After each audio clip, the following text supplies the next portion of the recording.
कल रात जब मैं पढ़ा रहा था तो मुकेश सर लाइव चल रहे थे, कुछ विद्यार्थियों के कमेंट आ रहे थे कि सर बोलते ही हो, कभी आओ भी। तो वैसे आप सभी जानते हैं कि मैं भी एक पुलिस मुलाजमान हूं और पिछले 7 साल से पुलिस में कार्यरत हूं, तो मेरा आना जायज़ भी नहीं होता है कि मैं किसी धरना प्रदर्शन पर जाऊं और सरकार के खिलाफ कोई बात बोलूं। लेकिन कब तक चुप रह सकता है कोई इंसान? जो इंसान खेत में खेती करता है और वो किसान ही तो डरता है जिसको ये लगे कि मैंने कोई फसल बोई है और बरसात ना हो जाए, वो बेखबर आराम से सोता है जिसने कभी फसल बोई ना हो। एक विद्यार्थी जब गांव छोड़कर पास में आता है, मैंने पिछले गत वर्षों के अंदर देखा है युवाओं को कि बहुत ही कम फीस होने के बावजूद भी वो ये सोचते हैं सर मेरे पास पैसा नहीं है, मैं आपके पास कोई काम कर लूंगा। मैं क्या काम करोगे? कुछ भी काम करवा लो सर, मुझे अपने माता पिता का सपना पूरा करना है। फिर हम उसे कहते हैं कि तू भाई पढ़, और वो पढ़ने लग जाता है और पढ़ते पढ़ते लास्ट के अंदर वो ये देखता है कि उसका फाइनल सिलेक्शन नहीं होता है और पेपर देने जाता है, तब ये खबर आती है कि पेपर जो है वो लीक हो गया है। आप सोचिए उस पर क्या गुजरेगी।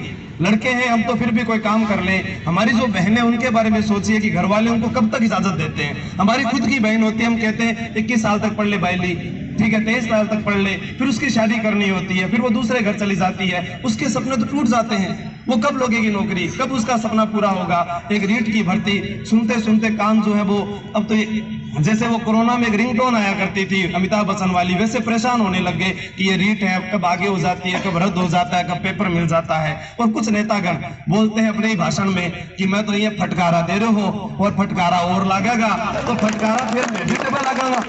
तुम फटकारे दे रहे थे, जिस दिन जनता ने फटकारे देने शुरू कर दिए तो तुम सफेद नकाबपोश जो है उसी को अपने मुंह पर ढककर भागते फिरोगे और कोई नहीं आएगा तुम्हें बचाने के लिए। क्योंकि हमने देखा है गाय और शेर जो होता है वो एक बार दलदल में फंस जाती है, गाय को बचाने के लिए उसके अपने आ जाते हैं, शेर को बचाने के लिए कोई नहीं आता है। तो अपने आप को पद का हवाला देते हुए खुंकार ना समझिए, वक्त सभी का आता है। और मैं सरकार के खिलाफ कुछ नहीं बोलूंगा, मुझे कहा गया कि आपको आना है, पर आप लोगों को देखकर जो उपेन भाई कह रहे हैं, मैं पहली बार उपेन जी से मुखातिब हुआ हूं, कभी मैं नहीं आया और कभी भी किसी धरना प्रदर्शन पर नहीं आया, क्योंकि एक सरकारी कर्मचारी होने के नाते मैं इजाजत नहीं लेता अपने आप को भी कि मैं कहीं जाऊं। लेकिन आज गैर हाजिर होकर ही मैं सोचा कि आज मैं जाऊंगा, चाहे अब चाहे कुछ भी हो जाए, कोई कहे और सुने, वो सब कुछ सुनने को तैयार हूं।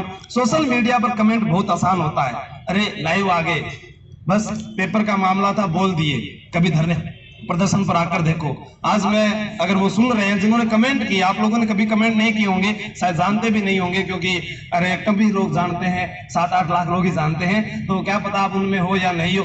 पर उनमें से एक भी विद्यार्थी यहाँ नहीं है जो सोशल मीडिया पर कमेंट करता है। सिर्फ वो घर बैठे बैठे आप लोगों को बस एक वो कहता ना कि आपके मनोबल को कमजोर कर देता है।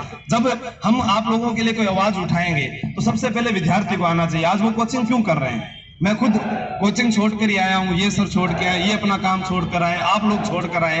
क्यों आए? क्योंकि हमारा भविष्य डूबा हुआ है। कोचिंग कर किसकी रहे हैं? आपको पता है सीटें पक्की होगी, एसआई भर्ती का पेपर हुआ आज 1 साल हो गया, अभी तक इंटरव्यू की तारीख जो है अब जनवरी में दी है, सीटें तो पहले से पक्की होगी, इंटरव्यू करे रखो। अब इंटरव्यू कौन करके आएगा? वहां पर कौन देकर आएगा?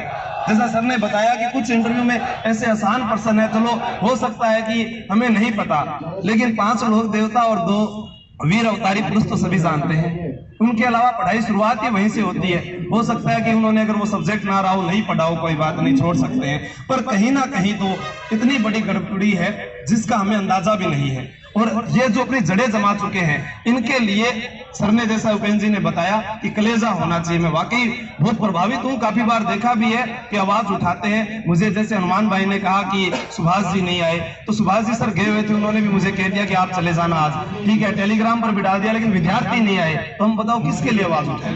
आप ही नहीं आओगे फिर हम क्या करेंगे? इससे ज्यादा और क्या कर सकता हूँ? मैं किसी को घर से निकाल के ला सकता हूँ? चाल मेरे साथ सरकार के खिलाफ चला, ऐसे किसी को नहीं किया, जबरदस्ती किसी को नहीं लाया जा सकता। आप अपने आप से पूछो, आप तैयारी किसकी कर रहे हो?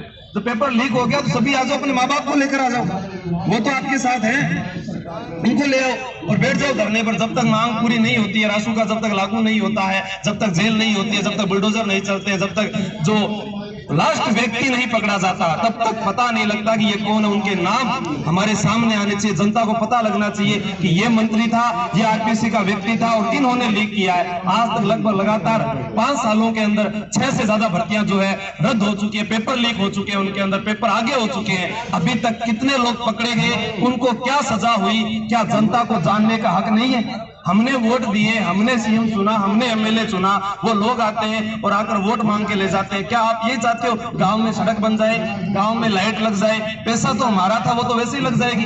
बहुत सारे भामाशाह वो लगा देंगे, पर एक विद्यार्थी जब पढ़कर जाता है, एक शिक्षक बनता है, सब कुछ भ्रष्ट हो जाए, अगर शिक्षक ही भ्रष्ट हो गए तो आगे फिर वो कैसी खोखली जड़ें तैयार करेगा? भाई जिसके पास में डिग्री नहीं होगी, अगर वो फर्जीवाड़े से लग भी गया, मुझे भी पता है, मैंने जब फर्स्ट ग्रेड पहली बार दिया था उस समय भी सीटें बिकी थी। फोन आए थे कि आपको 18 लाख रुपए आप देते हो तो हम आपको पेपर दे देते हैं, और बहुत सारे साथी थे जो लग गए। अब जो लग गए हम दे दे, हमने कहा पैसे देकर क्या नौकरी लगनी, इससे अच्छा मेरे पास एक नौकरी है, वो मैं कर रहा हूं। और इतने सारे विद्यार्थी जुड़े हैं, पढ़ रहे हैं, कोचिंग में आते हैं, हजारों आते हैं, काम चल रहा है, लेकिन कब तक चुप रह सकते हैं?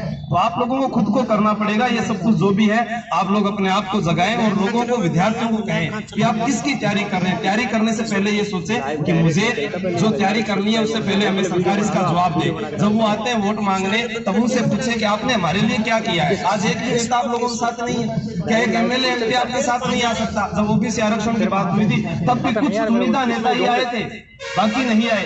क्यों नहीं आए? क्योंकि उनको जिता दिया आप लोगों ने। आराम से ऐसे बैठे हैं, वीडियो में लाइव देख लेंगे और उसके बाद जय जयकार हो जाएगी, जय हिंद जय भारत बोल दें, काम हो जाएगा। तो फिर कह देंगे हमने करवाया था। संघर्ष करने वाले यहाँ धूप में खड़े रहेंगे, जेल में चले जाएंगे, लाठियां खा लेंगे और उसके बाद में लोग कहेंगे उन्होंने क्या किया है। फिर लोग कहेंगे कि वो पैसे लेता है। चाहे कुछ भी काम कहे, किसी के लिए कुछ भी कहता हो, कैसे भी कार्य करता हो, लेकिन जो आपके साथ खड़ा है वो आपका हितैषी है। बस ज्यादा मैं कुछ नहीं कहूंगा। आप लोगों का सहयोग था कि आना था, सर ने कहा, और आज उपेंद्र जी से तो पहली बार मिला हूं। कभी भी अगर बुलाएंगे, मौका मिलेगा और आना होगा तो मैं जरूर आऊंगा। धन्यवाद।